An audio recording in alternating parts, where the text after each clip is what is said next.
title piece, O so sprach Zarathustra by Richard Strauss, is one of the most recognizable pieces of music in history. Those 5 notes alone are implanted in our minds, evoking that opening sequence of Kubrick's 2001: A Space Odyssey.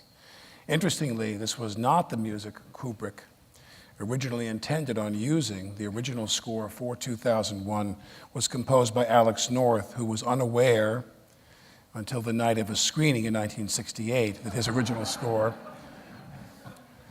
this is Hollywood after all, that his original score had been shelved by Kubrick.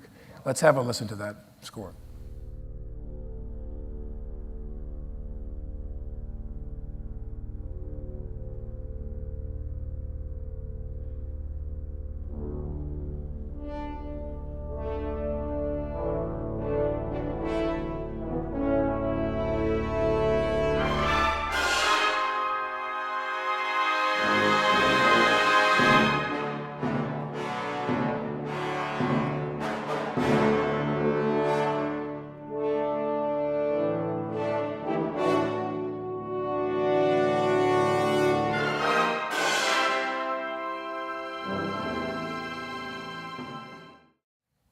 You can clap for that score too if you want to. Why did Kubrick think that Strauss's music was going to have a greater impact than North's? I think we just proved that point. What do you think it was that led Kubrick to want to shelve North's score?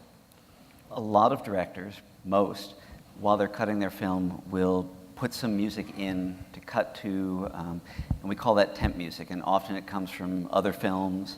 Might be a classical piece such as this. And then often when they want to show the film to an audience, the composer hasn't done his job yet, so the temp music stays in the film and sort of lives with the film during that process.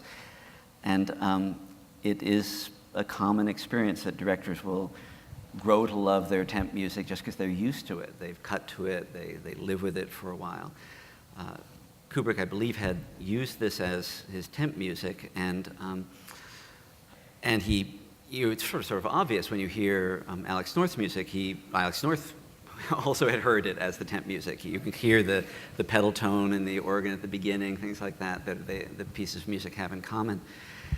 And I think that Alex North wrote his score, and Kubrick just, in the end decided that there was something. He turned to someone and said, "Let's hear that temp music again, shall we? Can you play the temp music again?" So it's exactly, and this is not unheard of. More often, honestly, what happens, I think, is even worse, which is the director will torture the composer into copying the temp music and get it closer, closer, closer. And now, one of your colleagues to the left is nodding as you're saying that. Tell us something about that. Yeah, right. It happens with temp music. You just get used to it, and it somehow, in your mind, it becomes wed to the movie, and everything else then seems wrong. But it happens with everything. You cut with dailies, color-timed, a color-timed print of the movie, and then in the post-production process, those values get changed, and it all seems wrong because you're used to cutting with the dailies.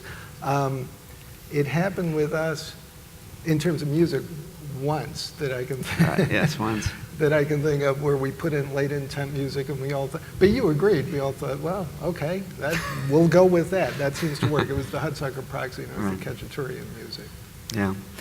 So that was temp music, because that's one of my favorite uses of classical repertoire in a film, is you guys using that piece.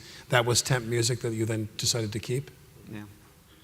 So you pulled an Alex North on him on Hudsucker Proxy. But they told me before opening night.